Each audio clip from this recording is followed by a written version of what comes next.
একটা গল্প বলছি শোনো। গল্পটা আমারই একটা নর্থ বেঙ্গলের ফ্রেন্ড তার পিসিকে নিয়ে গল্পটা পাঠিয়েছে।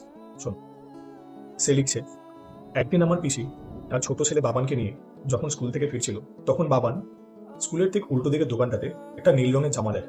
এই জামাটা তার খুবই পছন্দ হয়। বাবান বায়না করতে থাকে সেই জামাটা কিনে দেওয়ার জন্য। পিসি যথারীতি রাস্তা পার হয়ে বাবানের জন্য জামাটা কিনে দেয়। তারপর যখন তারা রাস্তা পার হয়, ঠিক তখনই একটি বাইক পেছন দিক থেকে খুব দ্রুত গতিতে আসছিল এবং নিয়ন্ত্রণ না হারাতে পেরে পেছন দিক থেকে খুব জোরে একটা আঘাত করে।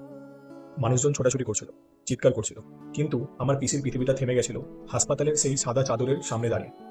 ডাক্তার খুব শান্ত গলায় বলেছিলেন, আমরা চেষ্টা করেছি। তারপর আর কিছু শোনেননি তিনি। আজ 3 বছর হয়ে গেছে, কিন্তু আমার পিসির কাছে সময়টা যেন সেদিনকেই আটকে আছে। প্রতিদিন সন্ধ্যায় তিনি এখনো দুটো প্লেট বের করেন, রান্না শেষ করে অভ্যাসবশত ডাক দেন, বাবা, খেতে আয় বাবা। তারপর হঠাৎ থেমে যান, ঘরটা নীরব থাকে। পাড়ার মানুষ বলে সময় সব ঠিক করে দেয়, কিন্তু একজন মায়ের জন্য সন্তানের শূন্যতা কখনো পূরণ হয় না। রাতে ঘুমানোর আগে পিসি এখনো বাবানের ছবির পাশে হাত রেখে বলেন, তুই না থাকলেও মা এখনো তোকে নিয়েই বাঁচে।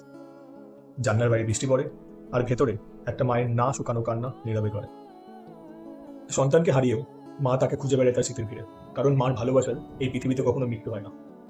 হয়তো পিসিও বাবানকে এখনো খুঁজে বেড়ায়, এখনো ডাকে। একজন মায়ের হৃদয়ে তার সন্তান চিরকাল বেঁচে থাকে। পরের দিন আবার নতুন একটা গল্প শোনাবো।